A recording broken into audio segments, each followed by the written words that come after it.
Daan, welcome back. I just think if we can, to start with your journey with the Springboks so far, what it's meant to you personally as a coach, and especially the achievements of 2023.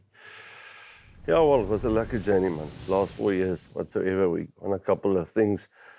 I think the first thing was the British and Irish Lions in the same hotel. So I'm actually glad to be back here. I had some good memories here. And then obviously we went okay in the couple of years after that. And then obviously last year was a brilliant year for us. I'm very glad that I could have been part of this. How can I say, this team effort, the achievement, yeah. But yeah, I think, like my father always say, we need to forget now about the past, let's go forward. And yeah, so I think I'm done celebrating. As you can see, I grew a bit, so yeah, I'm done now. And Daan, as much as the team has grown, the team has evolved in the way they played, and the scrum remains so core to any successful Springbok team. And how difficult or not is it for you and the players to evolve that part of the game as well? Yeah, we need to evolve that part of the game. I think the most important thing is actually we realize what we could have done in the past with the scrum. It meant a lot for the team. But now the big thing is going forward. What do you actually change on what's working already for you? Definitely, we must have some other ideas, or I'm very open for other ideas. As I always say to the players, I'm always open for new plans, but you must come with it. Otherwise, we're going for the same thing. And the same thing, which we call the main thing, is working for us so far. But I mean, all the other teams in the world, they caught up on us as well. And there was occasions, especially in the World Cup, where, I mean, 1 or 2 that we slipped up and we messed up. But fortunately, at the end of the day, I think the scrum meant quite a lot for the team. And it's part of our heartbeat. It's the heartbeat of the team, the scrum. So yeah, that's how I feel about it. And I hope the rest are thinking the same way as I am. You're saying there were a couple of moments where you stepped up. There were some key moments in that World Cup involving the scrum, and perhaps none more so than the semi-final against England and that series of scrums that won you field position and ultimately the game. Yeah, I think they pitched up for that game. And I mean, up till half time, we haven't, I think they were leading actually. And then what happened is, and I just was looking now at some of those images, because obviously I need to present something for the new players coming in as well. And it comes down to a pressure plan.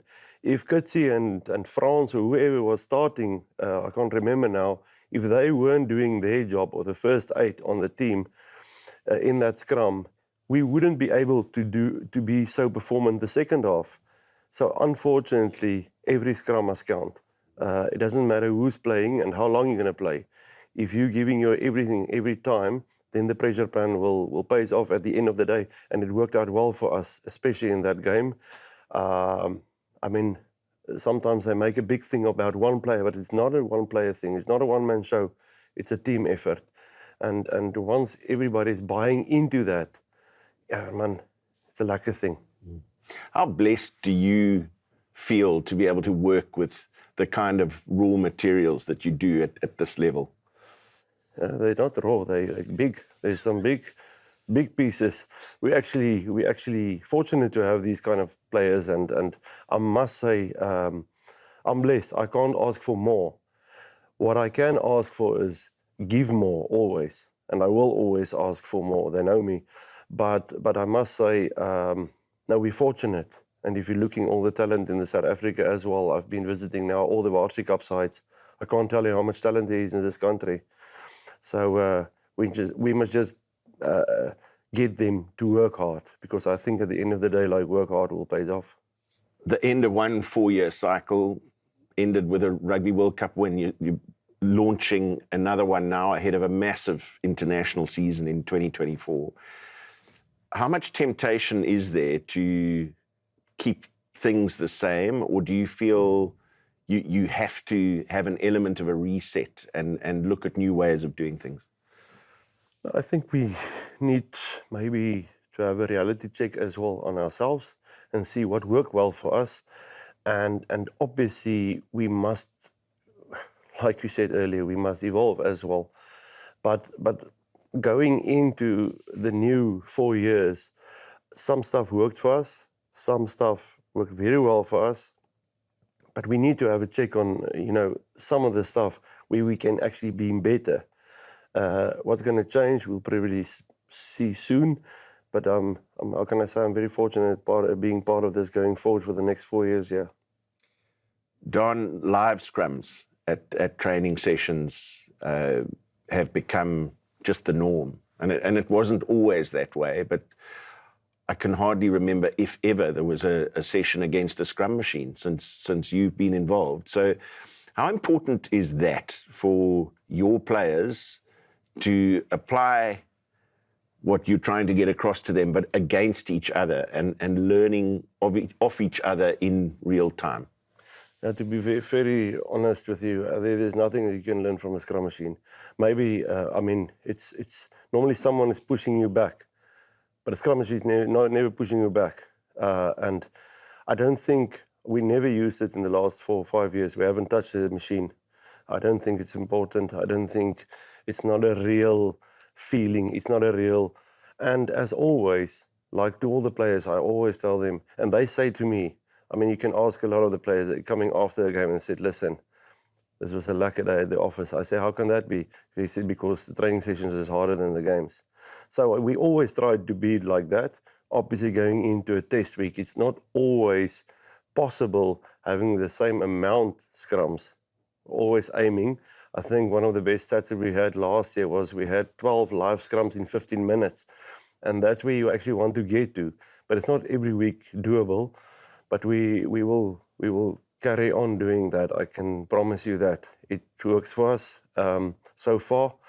I don't think we're going to use the scrum machine soon. We're not going to invest in that soon. So unless there's other plans in the pipeline. At risk of contradicting your father and not looking back, I just want to look back at one thing and the satisfaction it gave you when Damian Willemse calls for a mark against France in a World Cup quarterfinal in his 22 and calls for a scrum. That's what you want. Because remember, the first time, the previous year when we played against them, we only had one scrum on our own ball. Yes, and that's frustrating for a scrum coach, I can promise you, especially for me. That's my bread and butter. That's what I'm here for. I'm not here for the other side shows or whatever. But I can tell you one thing. I was really happy when I saw that, and it was planned. Obviously, it was planned. I think Rassi came up with that in this week, and he said, listen, if we don't get scrums against them, we must make a plan to get scrums. I was actually having a new play, trying them to knock on the ball. That'd be lekker. We must make a plan for them to knock on more often in the game. But anyway, and yeah, at the end of the day, again against the French, obviously, I played there a long time, so obviously it was a lucky feeling beating them in the quarterfinals as well. But as I said, it's part of the past. Do you feel that given some of the dominance that the Springboks have had at scrum time, do you sometimes sense that there are voices in the rugby world that want to take focus away from the scrum and make it less important, although it is such an integral part of the game? I think the day that they take the scrum away, I most probably will be on the farm. I can't see myself. This is part of what I love to do, and I think, especially because all the players believe in it and they really enjoy it, I think it's very important for us as a team. So hopefully they're not going to take it away. Hopefully not soon, not in my life. Hopefully, yeah. And scrumming successfully comes with a huge amount of experience. So no, definitely. There does seem to be this trend for tight forwards to have the longevity in the sport. Would you agree? Longevity? Yeah, you must have spelled that. We don't use those words. It's a carefully. Okay. They have the longest careers. Okay. No. I must say, some of the players, obviously, it's hardly that you actually get players in the what do you say, in the front row, that they must earn their yards, they must earn their stripes. It's not going to happen for a 21 or 22-year-old. By time, obviously, some of the players might integrate this year, But that we will see. We'll get to them. But they must earn their time there. They must earn their stripes first. So it's going to take time for some, but obviously with the experienced guys, obviously they know what they're doing. But you must just carry on working hard with them as well, because you don't want them to becoming, how can I say, too important, knowing everything. You know never everything there in front row, I can promise you. Daan, with 2 new members of the coaching staff joining you in 2024, Jerry Flannery and Tony Brown.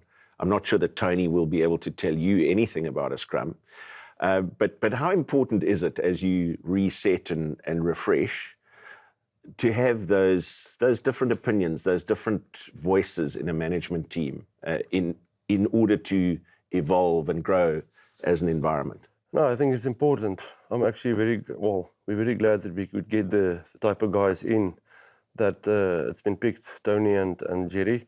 And obviously Jerry's got a lot of experience in Europe, especially in the scrum as well. So I already discussed with him and Tony last night a couple of ideas which we'd like to, how can I say, put in place going forward.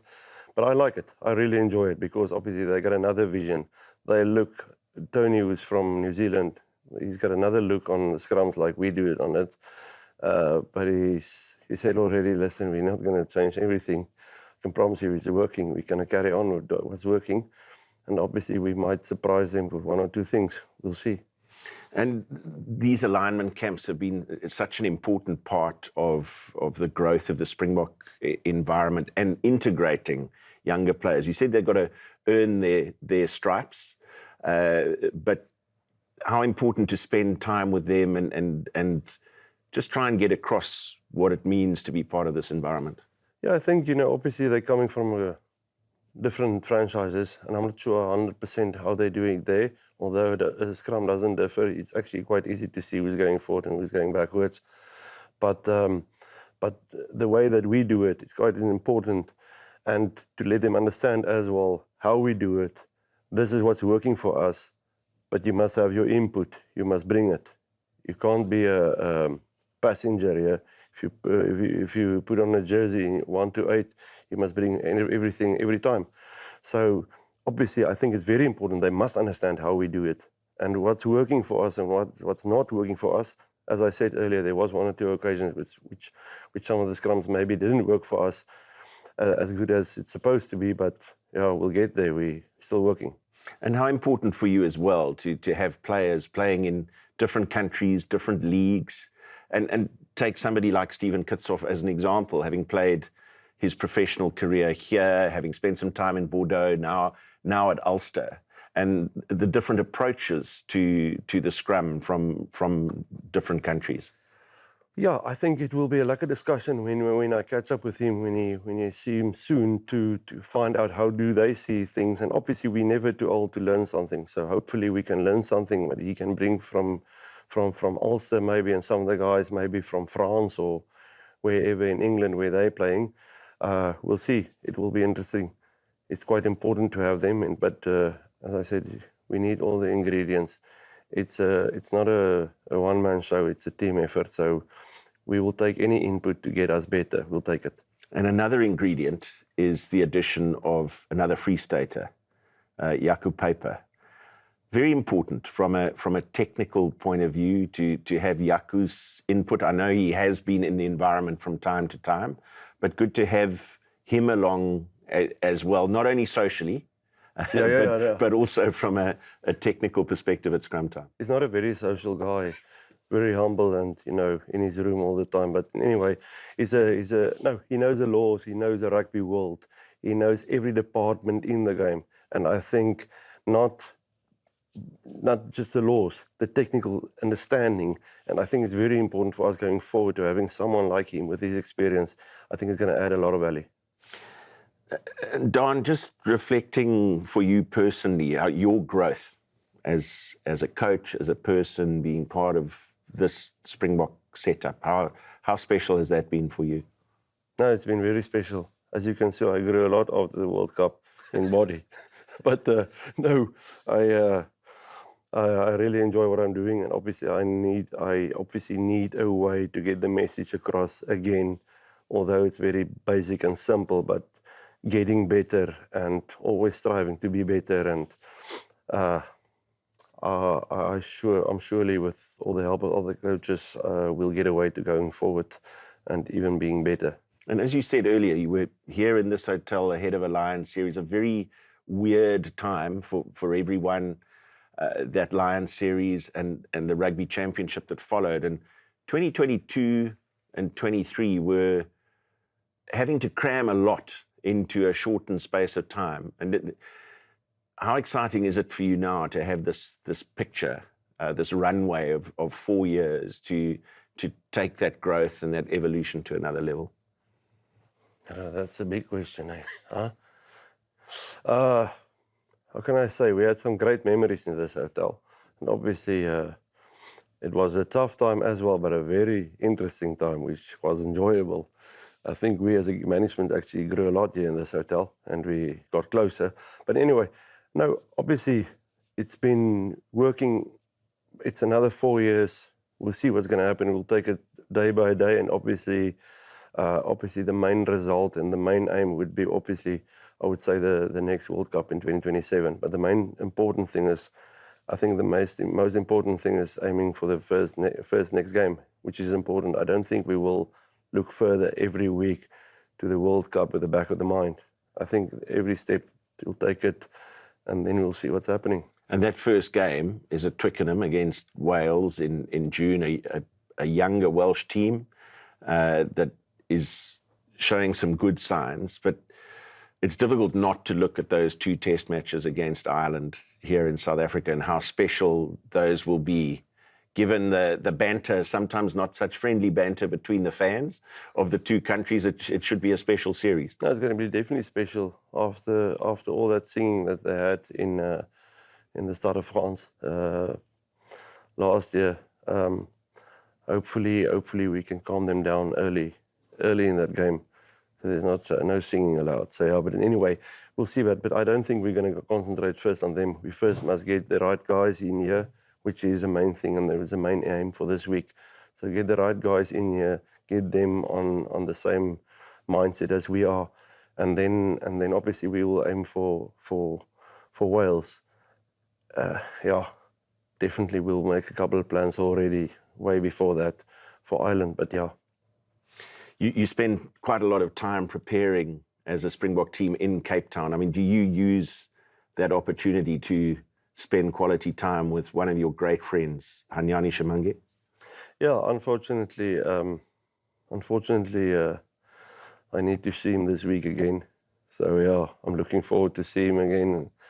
I can see he lost a lot of weight as well. But yeah, I'm not sure if he's going to keep it up. I know him too good.